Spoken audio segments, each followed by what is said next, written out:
Hi, everyone. I'm Tim McDonald, Deputy Director of the Pasadena Public Library. Welcome. We're so glad you could join us for tonight's One City, One Story summer author event sponsored by the Friends of the Pasadena Public Library. And now it's my pleasure to introduce our Library Director, Michelle Pereira. Over to you, Michelle. Thanks, Tim. Hi, everyone. Thanks for joining us today. I'm so thrilled that we have this great event for you, and I think you're going to really enjoy hearing from Conor. He's just delightful to talk to, and I know his presentation is going to be wonderful. I just want to acknowledge that 2021 is the 19th anniversary of the One City, One Story. That's a lot of years of doing this, and we can't wait for the 20th anniversary next year. One City, One Story is a program that's designed to broaden and deepen an appreciation of reading and literature, and really by recommending compelling book to read that we can all read together and that will spark some community conversation. And I think a book about national parks during a year like this that we've had is just the perfect selection. Obviously, our guest of honor here is Conor Knighton, and the author of Leave Only Footprints, my Acadia-to-Zion journey through every national park. I do want to acknowledge our 14-member selection committee that spent the entire summer last year reading books to determine our selections for our 2021 One City, One Stories. And they are Sharon Culkin, Rosemary Choate, Manuela Gomez-Rine, Nancy Hamill, Sally Kuser, Brooke Larson-Garlock, Kayla McCulley, Maggie Reyes-Rothner, Mary Schuler, Arnie Siegel, Jolly Erner, and Larry Wilson. And a big thank you to Christine Reeder, who puts all of our One City, One Story programs together and does just a fabulous job. And before we get started here, just a little bit about Mr. Knighton and his background. He's an Emmy-winning correspondent for CBS Sunday Morning, America's #1 Sunday morning news program. And depending on your cable package, you may have seen him hosting shows on Current TV, AMC, and the Biography Channel, or providing commentary on things like MTV, E, or CNN. And believe it or not, as the book suggests, he has been to all of the national parks. And this is his debut nonfiction book, Leave Only Footprints, and has just become a New York Times bestseller. So kudos to Mr. Knighton. When Conor decided to set off to explore the America's national parks, he refers to them obviously, and so do many, as the best idea, but he worried the whole thing could turn up to be the worst idea to go to each one of them. A broken engagement and a broken heart had left him longing for a change of scenery, but the plan he'd cooked up in response had gone a bit overboard in that department. Over the course of a single year, Conor visited every national park in the country, from Acadia to Zion. And, like I said, we're thrilled to have him here. I would like to turn this over to our Mayor Gordo, who we appreciate joining us today and is always a fan of our One City, One Story and introducing our authors. So over to you, Mr. Gordo.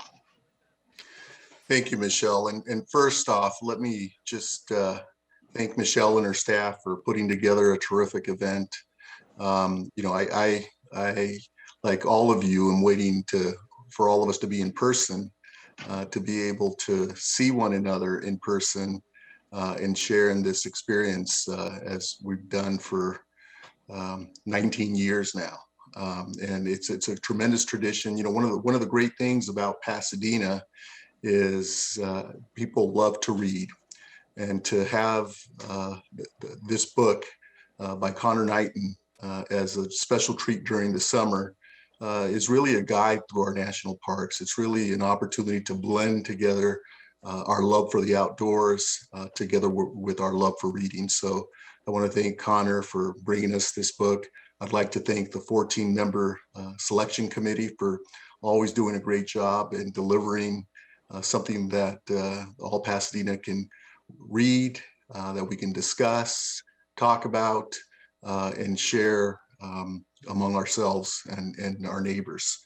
I'd also like to thank the Friends of the library for sponsoring this event. The Friends truly are friends and do a terrific job of assisting and augmenting what the city staff does in terms of providing services at the library. And so I'd like to thank all of the Friends of the Library for their terrific efforts on behalf of all of us and residents of Pasadena. And to the author, again, thank you so much. And thank you for being here with us and sharing your book and your experiences. And we can't wait to have all of the discussions that we're hoping to have soon enough. So this will launch us into those discussions, and I welcome everyone, thank everyone. And Michelle, back to you. Thanks for having me as always. Thank you. So I think we're going to turn this over to Connor. We're all going to turn our video off as we videotape this. And thank you for joining us, Conor Knighton. Hey, thank you so much for having me. Thank you, Mayor Gordo. Thank you to the Pasadena Library, to the Friends of the Library, to the selection committee. I'm honored to be selected, and I have such a love for Pasadena. I lived in Pasadena before I lived nowhere, and gave up my place and hit the road to see all of the national parks.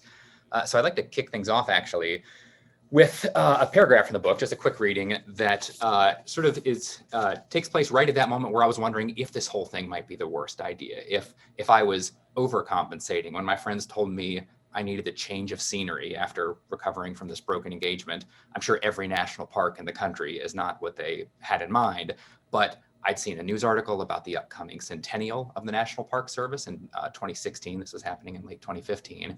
And it seemed like that might be just what I needed. And so here's the paragraph I'm referencing. I also worried that I was just running away from something. Certainly looked like I was. But when I'd flipped through the books I'd checked out from the library, marveling at photos of one natural wonder after another, the parks felt more like something I wanted to run toward. I felt drawn to these places, peaks and streams and fields and valleys that had existed for millions of years, but had waited until this specific year to turn their siren song on me. Or, in the words of naturalist John Muir, whom I'd started reading voraciously, the mountains are calling and I must go. So I went, which is how I found myself in hiking pants in South Dakota on what was supposed to be my wedding day, barreling toward my 25th national park of the year. So those books I checked out from the library, that was the Pasadena Library. I lived 6 blocks from the library and 2 blocks from Vroman's. So I was just in the most book central area of Pasadena you can imagine. I think there's a while there where I was keeping Lucky Boy and Blaze Pizza and Tender Greens in business. I'm a very terrible cook, but a very good patron of Pasadena's restaurants in that little triangle. And so I love the Pasadena Library, so it's a special treat to be back to talk about that. And so, basically, those books I was checking out were guidebooks, but no one writes a guidebook for every national park, because what insane person would try and tackle that all in a year? You might find a guidebook for Yosemite, for Yellowstone, but for all of them, that's not really a quest that, if you take it on, it's a lifetime goal. And honestly, that's more of a sane way to do that. But I decided to go all in. And partially that's because long before I was an author, I was and am a correspondent for CBS Sunday Morning. And so I convinced my bosses at Sunday Morning that they might like to air some stories about the parks. Not all of them. At the time, there were 59 national parks. There are now 63. So even if you did one every Sunday, we couldn't have fit them all into a year. But about a third is what they agreed to for the broadcast. And to this day, it remains the most outlandish pitch that I've ever sent. I was a freelance correspondent. I didn't really work for them, but I just sort of sold them on this idea and that I was the right guy for it. Remarkably, they said yes. And then I decided to make up the difference on my own. Because if we were going to some of these places like, remote parts of Alaska, rural Utah, when am I ever going to get back there again? So I decided that instead of paying to live in Pasadena full time, which, as you all know, can be very expensive, I would take that money that I had been spending on rent for my apartment and use it to supplement where I was heading for work. So I kind of never came home. I would film a story for Sunday Morning and then use my own money for an Airbnb. I'd cash in some Hilton points, whatever it ended up being. And so I never came back. I think had I been occasionally returning and going to Sugarfish on Lake or something like that. That would have been a weirder headspace to be in, I think. In some ways, it was just easier to stay in nature mode for the full year and really immerse myself in these places. So you could argue the book could be called Peace Out, Pasadena, One Man's Journey as far from the Rose Bowl as possible. But it was not any negative aspect of Pasadena that caused me to leave. It was just that the parks had that pull for me in it, and I needed to change things up because of my personal life, and just, it ended up being able to overlap some with my professional life. I think one advantage that seeing every national park, and not just some of them, ended up providing me with was that I was able to see some threads that tie them together. And so that's why in the book I've structured it by theme and not by chronology, which would be, a more traditional way to start in January and finish in December, or by region. But if you've ever looked at a map of the national parks, those regions are a little lopsided. California has 9 national parks, more than any other state. And so it would have been a lot of California, and then like a tiny little chapter about Texas, and then a small chapter about Arkansas. But linking Hot Springs National Park in Arkansas and Biscayne National Park in Florida, or linking Lassen Volcanic National Park in California and Volcanoes National Park in Hawaii ended up making more sense to me. Sometimes there were literal themes like that, like volcanoes, and sometimes they were more abstract themes like God and spirituality. So a place like Yosemite, which was sort of legendarily documented in John Muir's writings about the spiritual experiences he had there, was able to overlap with other parks that where I did feel more of a spiritual connection myself. But the California ones, and I'm not just kissing up to a California audience with this, are some of the best. I mean, it has more parks than any other state. Alaska has the second most. It has 8. But those 9 in California, not only are they all-star national parks, but they're so different from one another. Utah has the Mighty 5. And so that would be Bryce, Capitol Reef, Canyonlands, Zion, and Arches. And sometimes when people ask me about my favorite national park, that trip, hitting all 5 of those, which you can do because they're in a smaller area, is just a fantastic trip. But that's a lot of red rock scenery, which I really enjoy, which is why I like those parks. But if you're looking for sheer diversity of parks, Bone Dry Death Valley and the misty, lush redwoods in Northern California, Lassen Volcanic and the Channel Islands, Joshua Tree. I mean, they're just so drastically different that it really makes you appreciate the scenic diversity that California has. And yes, it is a big state, but Texas is a big state, and it looks a little more similar. So those California parks remain some of my favorites. And I was surprised, after living in California for a decade, how many of them I'd never heard of. I mean, certainly I knew Yosemite. I knew Joshua Tree. I'd been to Joshua Tree before. I'd been to Yosemite before.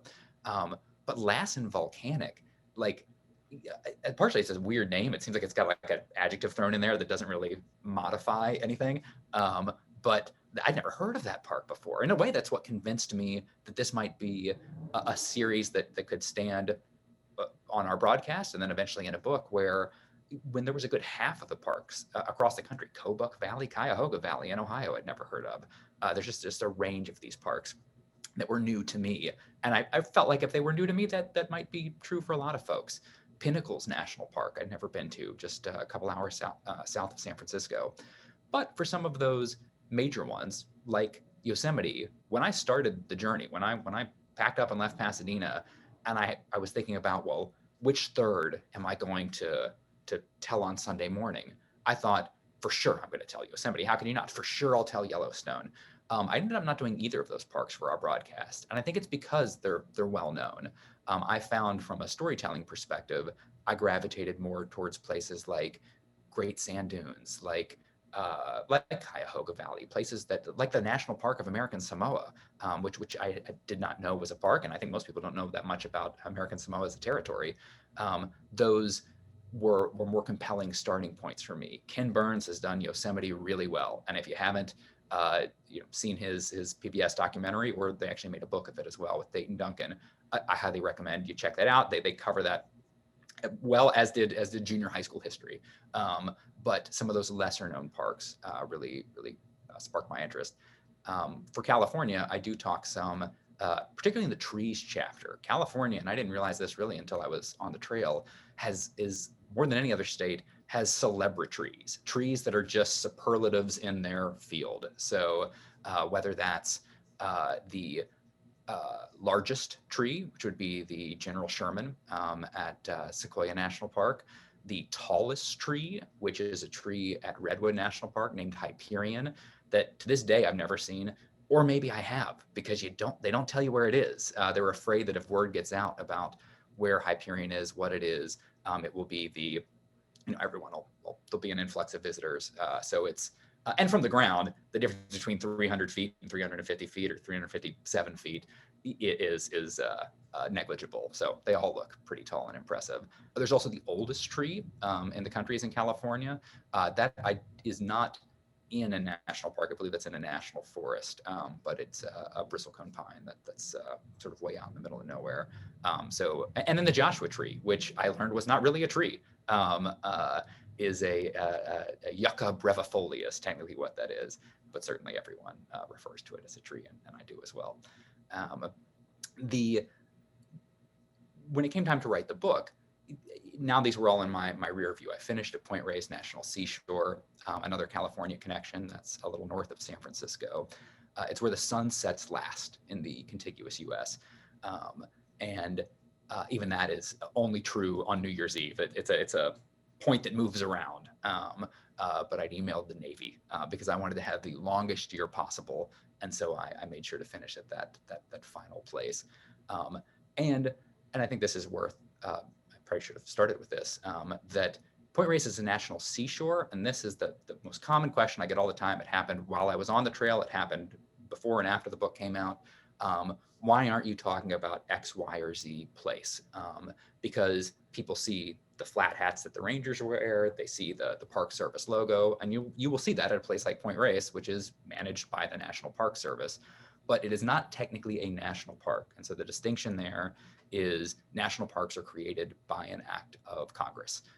And so whereas presidents can designate national monuments and battlefields and the whole host of other things. So the Park Service manages 400 and some units. There's a number in California. Some are more historical sites, places like Stonewall in New York, that's managed by the Park Service. There's 2 rooms in a house in Philadelphia that are managed by the Park Service. In most cases, the more marquee kinds of locations are national parks, but not always. Hot Springs is a national park in the middle of a city. It's not this wide expanse of nature. In the years since I finished my quest, they have added 4 more. I have been to all of those. And most recently, actually just a month ago, I made a return visit to New River Gorge, which was formerly a national river, is now New River Gorge National Park, and is an hour from where I grew up in West Virginia. Proof of that Wizard of Oz sentiment that sometimes, the treasures are lurking in your own backyard all the time and you don't even realize it. And so for me, that was New River Gorge, which is now getting a little bit more attention because it's a park. The other few would be Indiana Dunes and near Chicago, Gateway Arch, which is in the middle of St. Louis, and then White Sands. And in all those cases, they were redesignations. So there has not been a grain of sand that has changed at White Sands. It is just formerly a national monument, now a national park. Sometimes it really just comes down to a branding thing. And I wouldn't be surprised if there's a future in which all 400, some of those things become national parks, and they eliminate all those distinctions of battlefields and historical sites, because it does get a little confusing. But for now, that's the list is the 63. The newest in California is Pinnacles. And when I went, that was the newest park. And that was an Obama designation that was a few years old by the time I hit the trail. And then there's just been this flurry of activity, I think, as people realize, fair or unfair, that sometimes the parks get more attention. Local representatives have advocated for their spots getting park status.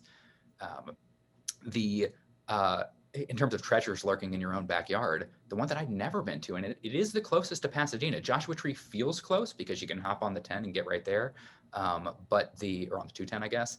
But Channel Islands is closer, mile-wise. It just takes a little bit more doing. And I'd been to Catalina, as I'd imagine a number of you might have, and that is the Channel Island that's not actually part of Channel Islands National Park. So same range, same geography, but obviously Catalina is developed. You can buy saltwater taffy and go to an arcade or whatever. But the other ones are very remote and very undeveloped. And so those comprise Channel Islands National Park. And I'd never been there. I'd been in California for over 10 years because to get there, you can, I guess, technically visit park property if you drive to the visitor center and walk in the front door. That is the park. But really the reason you're there is the water and then those islands, and that requires a boat ride. So if you have your own, first of all, lucky you, and you know that you can do. But if you don't, you've got to book a tour, and you know and also book a return trip. They'll drop you off, but this is not. You got to also make for sure you find a way home, and sometimes that same boat doesn't come back for 3 more days. So it requires sort of a hardier type of park visitor and a little bit more advanced planning than I often do. But I felt very lucky to go out there when I did, because it was right when they were doing a delisting of the Channel Island fox, which had been super endangered, and then finally found its way off the endangered species list. And that very rarely happens. It was the fastest delisting for a mammal, I believe, in the history of the Endangered Species Act. And so to see those foxes would have been impossible just even a few years ago, and now probable. I mean, there's guard your muffins and your snacks, because I had some very interested in what was in my backpack. They're all over the place now. So they have definitely returned, and credit is hugely due to that park and to the scientists there and the biologists for realizing that there was a problem and then taking kind of a complicated series of steps to address that problem. But it is doing much better. There's a story I tell in the book that is actually going to be on TV this Sunday. So it's sort of a reverse version. Some of these were on TV first, and then I wrote more of a behind the scenes account in the book. But there's a story I tell at Pinnacles, south of San Francisco, about the California Condor, and how even though it's been illegal to kill a condor long before even the Endangered Species Act, they were still dying, and they were dying by bullets, not because they were getting shot by them, but because they were eating them. When hunters hunt in California and elsewhere, most ammunition that they use is lead-based. It's a lead bullet. And so it is good hunting practice, or often considered good hunting practice, to leave behind the remains of whatever you kill. You know, you cart out the bulk of the animal, but you leave what's known as a gut pile, and with the idea that nature scavengers will be around to pick that up. And so it took a while for people to realize that these condors were still dying of lead poisoning, and it's because they were eating the remains that had some of these fragments of lead bullets. So a story I only found out about when I was researching the book. When I visited Pinnacles, and if you've read the book, you've seen the story where I was very excited about a raven I saw. The book ends without me having seen a California condor at all. I took a lot of pictures of a raven until a very kind, but also sort of sarcastic trail runner let me know that I was documenting the wrong bird. And I was just there as a hiker. That was just there for fun. But now I have seen more condors than anyone probably ever will in their life, because I went to Marble Canyon, Arizona, which is a popular condor site where they typically hang out in February, and watch them trap and test these condors. The people who are doing this lead research trap them. They test their blood lead levels. They almost always do have lead in their bloodstream. They treat them, and then they release them. It's a cycle that will keep happening if we don't change the ammunition. California has banned lead ammunition, so that's also happened since the year in which I was visiting the parks. Although I do address this in the book, in 2019, California instituted a ban on lead ammo for hunting. If you're target shooting or whatever, it doesn't matter. But the California condor also lives in Arizona and Utah, and so I thought this is funny that the biologist I was talking to, who is a hunter first, he does not want to take anybody's guns. He likes hunting. He just wants people to change the bullets. He's like, man, the worst thing they ever did was name that bird the California condor. Because he's like, you don't know how hard that makes my job in Utah. In Arizona, they don't want to save the California condor, even though it is just as native to those places as it is to California. So if we could go back in time, he wishes it would have just been called the American condor. The furthest I traveled from Pasadena would likely be the one national park that's 7,000 miles from our nation's capital, the National Park of American Samoa. Just a fascinating place, and one that I feel particularly lucky to have seen. And in the book, I write mostly about the sort of interesting legal status that the citizens of that territory have, and how they're not quite, or they're not technically U.S. citizens or U.S. nationals, but just from I think I kind of minimize, or I don't talk enough probably about the nature of that park, which is stunning. I mean, it is really some of the cleanest water in the country, beautiful, scenery and coastline. I guess that's what I knew would be true for all of them, that they would all be beautiful, and they all were. There's not a bad one in the bunch, and I think people sometimes focus a little bit too much on the ones, on the Yosemites, on the Yellowstones, the ones that feel more bucket listy. But I promise you will not have a bad weekend at any park you go to, whether that's one in California or one you plan a trip to elsewhere. But it was how interesting they were that surprised me. I knew they'd be beautiful. I did not know they would be so interesting. And so both ones that we did for the broadcast and then ones that I found after the fact and looked up, fascinating histories. And so the challenge is when you set your premise being, I went to every national park in the country, well, you kind of have to talk about all of them. And so there are some, Kings Canyon for one, that like probably get a little minimized in the book because you do have to talk about, all of them, and then you can only have so many pages and so much attention span. But that's more of just like a housekeeping thing on my end. It is not a judgment. I've been back to Kings Canyon since then. I've been back to a number of the parks since my year of visiting them. I went to Olympic this summer, and being back at a park like that, Olympic specifically in Washington State, I felt like I saw a whole new place just because the weather was slightly different. And it's a big park, so there were whole areas I hadn't seen before. I've been back to Bryce Canyon a number of times, and seeing that in the winter feels like a very different park than in the summer. I think my big California discovery, though, was Death Valley. I'd also never been there before, and I've been back twice, and it's just a fantastic park. It's the largest of all the parks in the contiguous U.S., 3.3 million acres. I don't know if that's a branding thing, or you call it Death Valley, and you're like, I don't know if I really want to go to there. Life Valley seems a little bit more my speed, but it's fascinating and just a treasure that's more of a 4 or 5 hour trip from Pasadena, but it's great. I want to make sure I have time for questions, and so I see a few of them coming in. I may, if that makes sense to you, Michelle, pop over to those to make sure we get those all in, and then I can keep talking after that. But I'm just so honored for all of you who took the time to read this and are joining us now. I really appreciate that, and so I want to make sure that I answer any questions that you have. So I can see these here. Should I just pop over to them? Is that fine? Great. So Adrienne asks, how long did it take to do all the parks? And did you do them in any particular order, intentionally or not? And what prompted you to do this? So the prompting of it was a bit of a shakeup in my personal life of having very different plans for a year, which I think now we can all identify with. Who thought 2020 was going to go the way it did? But my 2016 was going to be the year I got married, and it ended up being the year I went to every national park in the country. And so when one of those ended up not happening, I was like, well, this seems like a good way to change things up for myself. So that was sort of the why. And then the where, my gosh, if I ever published a map of the route that I took, and the reason I haven't is it would just be maddening, because I was often chasing stories, not just weather and geography. So those would be the two more obvious ways to visit the parks, is do them in a geographical sequence or do them by season. But I found myself wanting to tell stories that only happened on certain days of the year. So Mount Rainier National Park in Washington State, I was doing a story on the CCC, the Civilian Conservation Corps, who, it's actually a story I don't tell much in the book, but I did tell on air, who built a lot of the trails and the lodges that you see in the parks. And then Secretary of Interior Sally Jewell was available at that park on one day in June, because she was speaking at the University of Washington graduation the next day.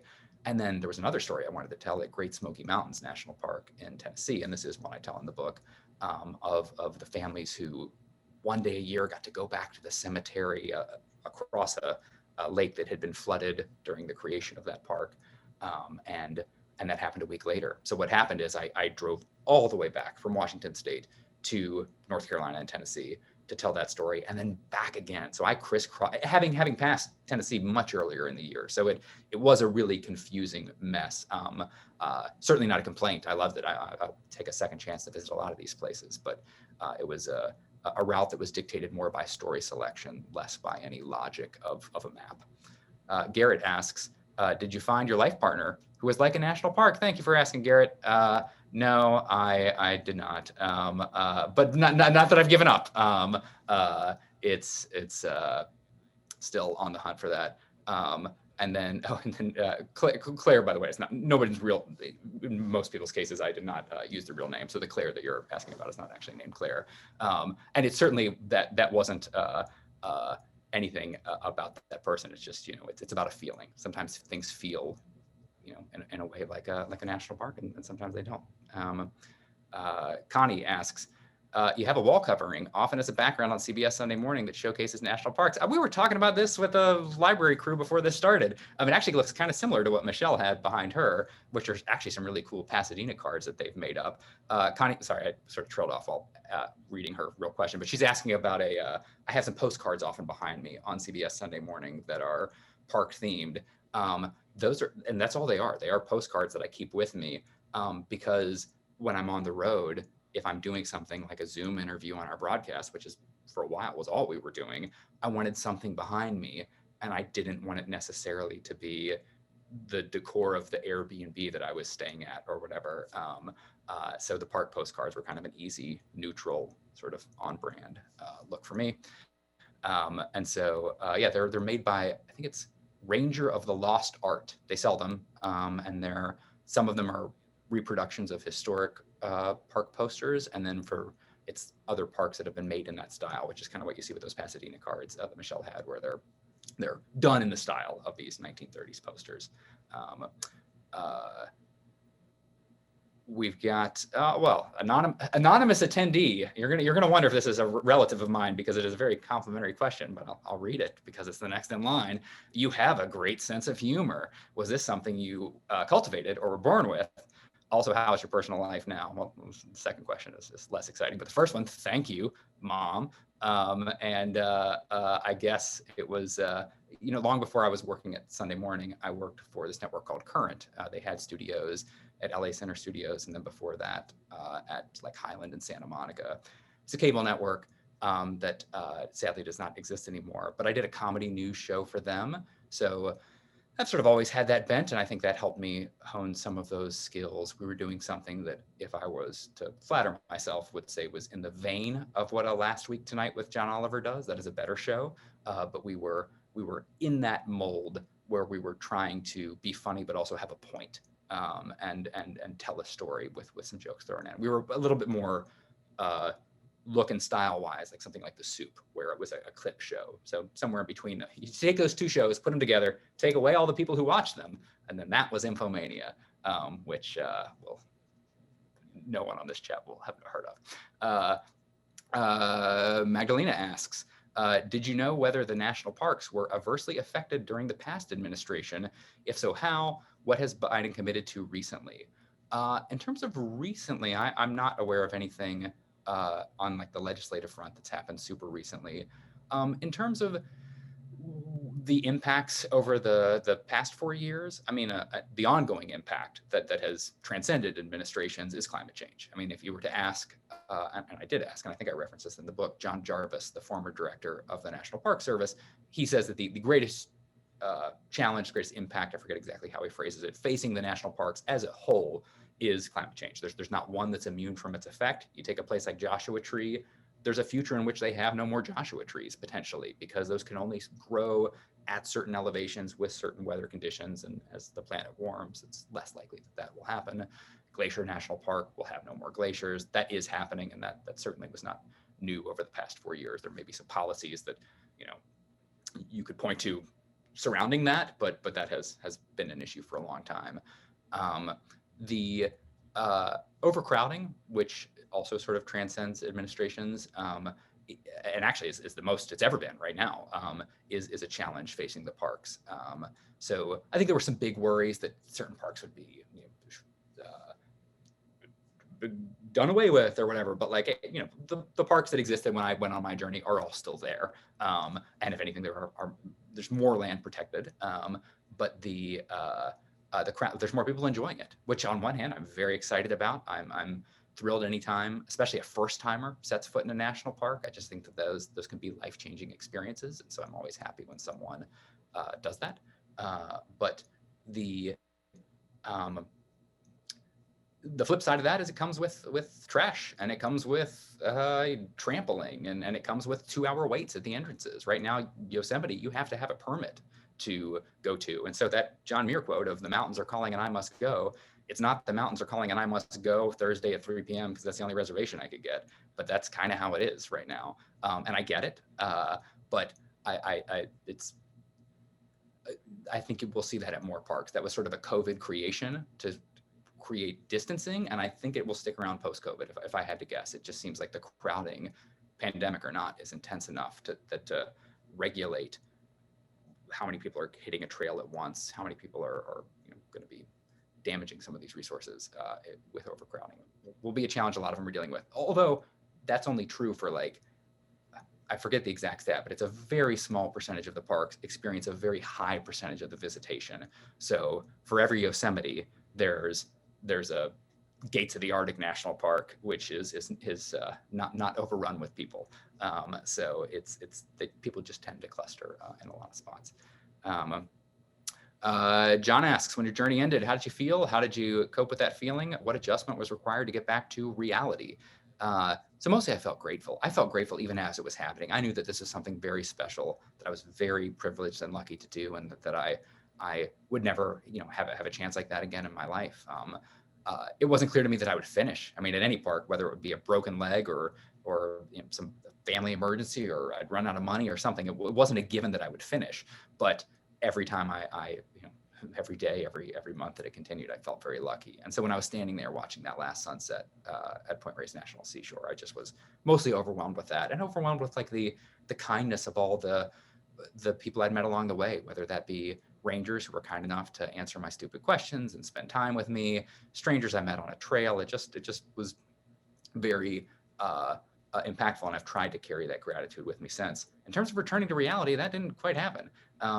I have not paid a utility bill since I left Pasadena. I have sort of continued to live on the road sometimes that's the hotel, sometimes that's an Airbnb. It's not changing every night. It may be a month here, a month there, but I was sort of ready when COVID hit to be done with that. And then all of a sudden, when everyone's working remotely, staying remote made sense for me. So I've actually continued to stay out on the road, not doing park exclusive stories anymore, but taking advantage sometimes of where work might send me and then hanging out in that place for a little longer. But I think I'm ready to put some Blaze leftovers in the fridge again. You can't eat the pizza and the donuts and the s'mores all at once.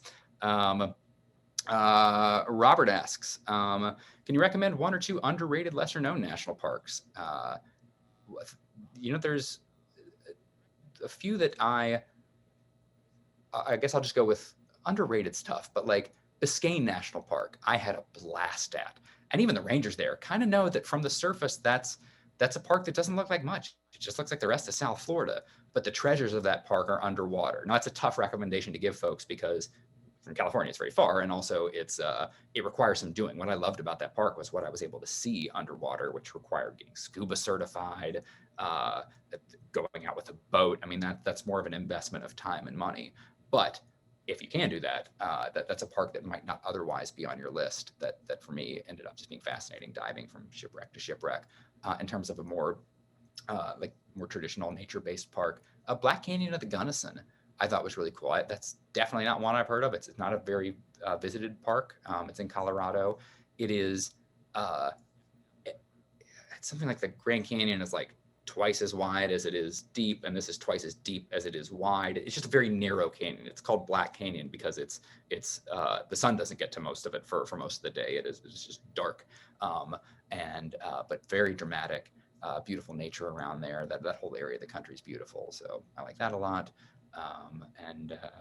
Yeah, I mean, and you know, I'll give a plug for my home state one now. New River Gorge is a beautiful part of West Virginia. Great whitewater rafting. The bridge itself is just an interesting structure that blends well with that nature. So I like that one. Pamela asks, how and what can we do to make sure that our national parks continue to get funding and support? And I think part of it's visit them and encourage others to as well. And the chapter on diversity, I mentioned the effort that's sadly did not happen for a while that is now happening more in full force, which is realizing that like as the demographics of our country change, you know, the parks are and should be, you know, welcoming to everyone. And outside of just morally, that's the right thing. Like for the sake of the preservation of the parks, that's a necessary thing. Who would vote to protect a place that they've never felt welcome in, that they've never visited? And so to be able to increase access to the parks and make sure that messaging is that they are for everyone and making sure that everyone feels welcome when they're there. I think that's the best thing because it's, you know, it's America's best idea, but it's an idea that could change. I mean, it is not, we should not take them for granted. So it's partially to, you know, make sure that people continue to love, protect them. You know, currently right now, they enjoy huge levels of like support and popularity across party lines. Who doesn't like the Grand Canyon? Everybody likes the Grand Canyon. So if some bill came up of like, we're gonna get the Grand Canyon away, like people would speak up. And so that will only continue to be true as people continue to visit and love these places. So yeah, that's the biggest thing. But there are in the same way that the library has friends groups, the national parks have friends groups, sometimes on a park level, where it's like the Death Valley Conservancy or something like that. And then the National Park Foundation is sort of the big picture organization there. So if you're looking to donate to someone, I'd say that's a you know, place that would happily take your money and puts that money to good use. What do we got? David here says, hi, we will be leaving to finish the next 3 national parks for us, except Samoa and Virgin Islands. We will be leaving next to finish the last. Oh, hey, looks like we are on a similar journey then. Any suggestions for Gates of the Arctic or Kobuk? So the parks that David's referencing there are 2 of the most remote parks, 2 of the least visited parks. Gates of the Arctic and Kobuk Valley are sometimes get so low visitation that they don't track the visitors. It's like, how do you even know? To get to those parks, you have to arrive on a boat or a plane. They're not connected by road to the rest of Alaska. Gates of the Arctic does not have a gate. There is no ranger there to take your ticket or give you a map or whatever. So no, the recommendation would be just like book that as early as possible, because you know you're not rolling up in your rental car to either of those 2 parks. You are having to charter something. This is a case where I lucked out, and because I was covering a couple of those parks for the show, I tagged along with a ranger for part of that, and then for the other part, I booked I forget the name of the airline, but Alaska has a lot of charter kind of airlines. To get from one to another, I was trying to get from Katmai National Park to the Lake Clark National Park, and it really felt like taking an Uber pool, where you just get in one of these airlines. I mean, it's like a 6-seater plane, and it was the day that they were doing trainings for like lunchroom workers in Alaska, and so you'd pick up a worker and then land in some town you know that barely looks like a town, and some other worker gets on, and then they drop off a chef somewhere else, and then someone else gets on, and so then eventually you're just like, oh, and this is your stop. So it's just a very the opposite of LAX in every way, where you're just sort of at the whim of the pilot's schedule, and you feel lucky to have gotten a seat, and it's a lot more fun that way. Pamela is, I won't even read this because but it's a very nice compliment. Thank you, Pamela. Appreciate it. Tiffany asks, have you climbed Mount Whitney? I have not. And I was watching the presentation that they had with the LA Times earlier. I guess that was last week with the library, and the writer for the Times has done it every year. So now I just feel like such a chump that I've never done it once. She's doing it once a year. So it's on my list, but I have never climbed Mount Whitney. Anonymous attendee asks, how is your cameraman doing? Ephraim, who is the star of the chapter on Borders in particular, but also just was a great companion to have throughout the journey, and is featured a few times in the book. He's doing great. He's now a full-time camera person feels wrong for him, I guess, videographer for Sunday morning. He shoots a lot of segments. And now it's kind of hard to book him. He is in demand. He lives in New York. And so, yeah, if you're a fan of Sunday morning, you're a fan of his work, because he's popped up in a lot of different segments, everything from celebrity interviews to filming, museums. But I know, he's got a parky soul. So I think, and he's mentioned to me last time I talked that he's eager to get back out there again and for us to do one of our nature adventures. But we've shot some international segments together as well. But haven't seen him in a year and a half, sadly, nor have I seen any of my New York colleagues. Linda asks, how expensive did it get to see all the Alaska parks, since many are fly-in only? It's not just the Alaska parks. A place like Dry Tortugas in Florida is also fly-in only, or boat-in. And so there is this idea that, hey, these parks are for everyone. And like, sometimes that's more in theory than in practice, because it takes money to get to a lot of these places. It takes money, but like, I guess the way of looking at those Alaska parks is that they are well used by the local population. I mean, the Inupiat people who live there in Alaska use that park for food. I mean, they're caribou hunting there. In terms of a tourism visit, yeah, it's more expensive. If you want to come from anywhere that's not Ambler, Alaska, to Kobuk Valley, it takes some doing. So yeah, that can be, in the hundreds of dollars. But not horribly expensive, because when you get there, you're probably camping. But even to get to a Yellowstone, yeah, it can certainly add up. So, which is also, some of that's tied into how do you increase access? That it's cost money to get to Jackson Hole. So yeah, there's no easy way around that. When Donna asks, where did you stay when visiting the parks, and how long did you stay in each one, and what was the most beautiful scene moment of your year? Well, the second question is impossible to answer. Although I'd say the most memorable would be the lava. The lava at Hawaii Volcanoes National Park. Seeing Mother Nature give birth is amazing. There's no other park like it. There's no other place where you get to see lava. Certainly not that up close. It's also not a consistent feature of that park. I mean, the lava is always there, but it's not always erupting. I actually don't know what the status is right now, but it went quiet for a while. And so the experience I had, no one could duplicate. I think like a year and a half later when it stopped erupting. I think now it is again. But that was the most memorable hour, just because there was nothing else like that. There are other pretty lakes. There are other impressive vistas, mountain peaks. There's no other place with lava. And in terms of how long did I stay in each one? Always longer than the average visitor stayed. But that's often because the average visitor stay is very short. So if you take a place like the Grand Canyon, it's in the hours. People hit that park on their way to Vegas. And then that's true for a number of parks. So you'd be surprised how short that number is. A place like Isle Royale, as far as I know, in the contiguous US, has the longest visitation. It's a few days. And that's because Isle Royale is another park that you have to fly into or boat into. It takes some doing. So people try and extend their time there. Suzanne asks, did I camp out and take tours, or did I explore the parks on your own? Curious if you stayed in hotels, motels, or other accommodations, such as a yurt. Were your trips pre-COVID or during COVID? They were all pre-COVID, although I've been to the parks during COVID. But what you're reading in the book is all pre-COVID. And it was a mixture of camping out and taking tours. I mean, a place like Katmai National Park, I was planning to stay in the lodge there until I looked up how much that lodge cost. And it's $700 something a night. I mean, and they know they've got you. It's a concessionaire who does it. It's not the U.S. government trying to charge you $700 a night. It's whoever runs that lodge. But it's an old fishing lodge. I mean, it's not much to look at. It's not like the Ahwahnee or something like that at Yosemite. So I was like, well, for $700, I can go to REI and buy all new everything. And so I didn't quite do that, but there were some camping things I didn't have with me that I was able to justify, because all told that was going to be $200 and not the $700 a night to stay there. So it was a mix. I camped at places like North Cascades. I was in hotels more than I'd like, and that's because of the CBS Sunday Morning side of things. When we were filming, I needed a safe place to store gear. I needed Wi-Fi. I needed FedEx to send back the camera cards.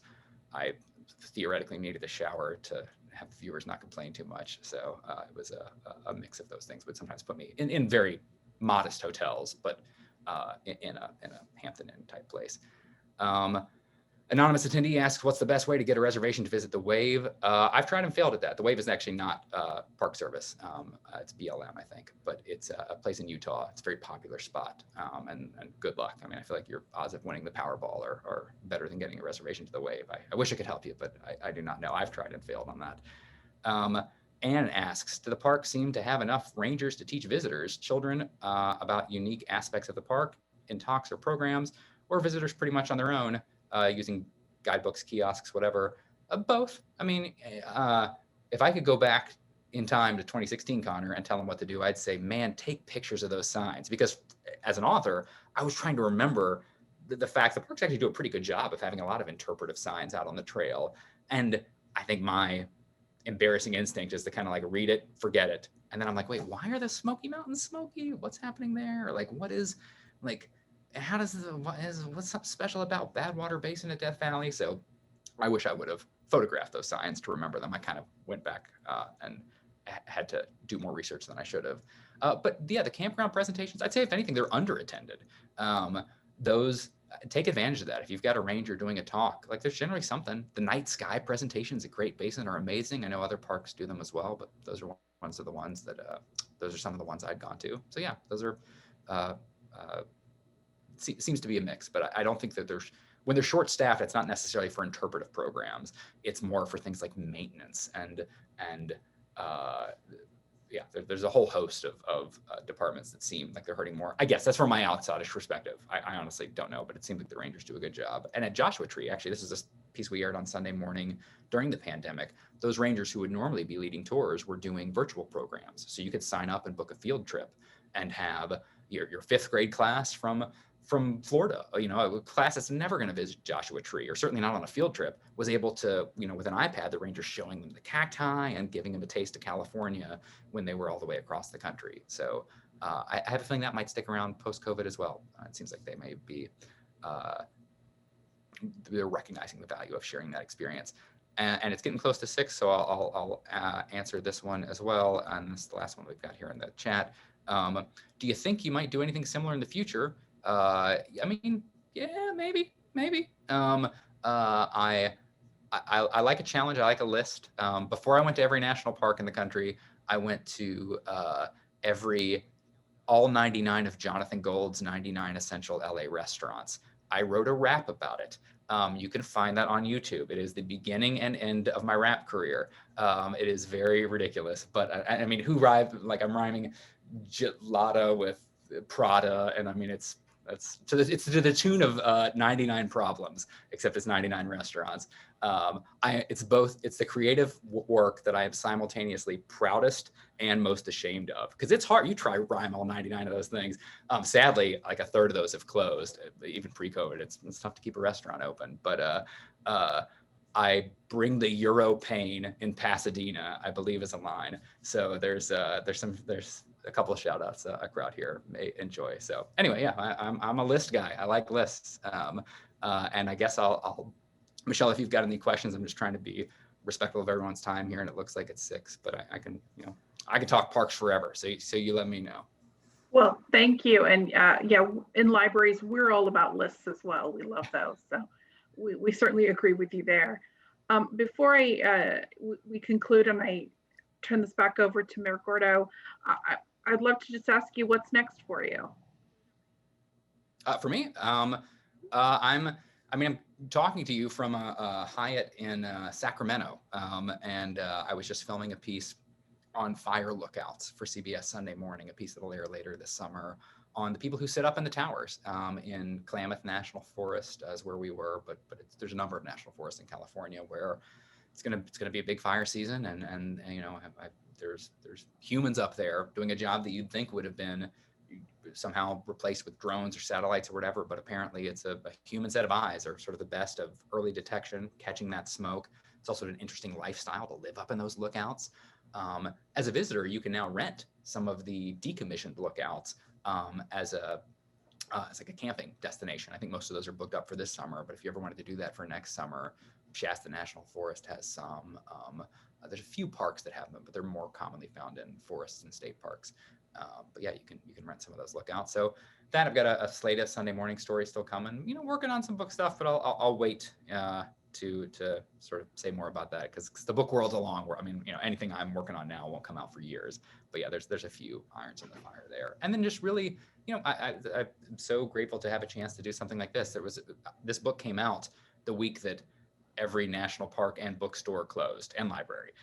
So it was a very strange time to release a book. And in normal times, I would have liked to have thought that, I might have been able to do a signing at Romans or something like that. I've attended those. It would have been cool to be a part of one. And then all of that went away. And so in some ways it didn't feel real. I still haven't seen the book in any library. I've seen some photos. I have a friend who works at the Studio City Library. She sent me a picture there. I've seen some of them, but I haven't been into one to see it on a shelf. I've finally seen the paperback in bookstores, but this makes it feel, the fact that, and thank you so much for all these smart questions, that are coming in, that makes it feel real. That makes me believe that this isn't a thing that they just printed out at Kinko's and gave to me. This actually exists out in the world, which is cool. And I think that would have felt more normal had I had a book tour. But instead, it's been great. People have sent me pictures of the book in fun places. I think maybe because it's an outdoors themed book, it's something that you might take on vacation. And so that almost makes it feel like the Amelie Gnome or whatever, where people are like, here's a picture of it at Great Sand Dunes. Here's a picture of it beside of an alligator at Everglades. That's great. Which has been fun. So Thank you. I'm going to turn it back over to you, Mayor Gordo. Yeah, Connor, this has been a lot of fun. I've enjoyed the stories, and let me tell you, we can arrange that book signing at Romans or Pasadena City Hall anytime you like, and maybe bring over some Lucky Boys or some of your other favorite meals. Lucky Boys is one of the favorites in town, as you know. So we would love to welcome you back to Pasadena and have a book signing somewhere in our city you're choosing. And in the meantime, be careful with all those politicians up in Sacramento. They're constantly trying to legislate something up there. So put in a good word for park space and open spaces, as I know you will.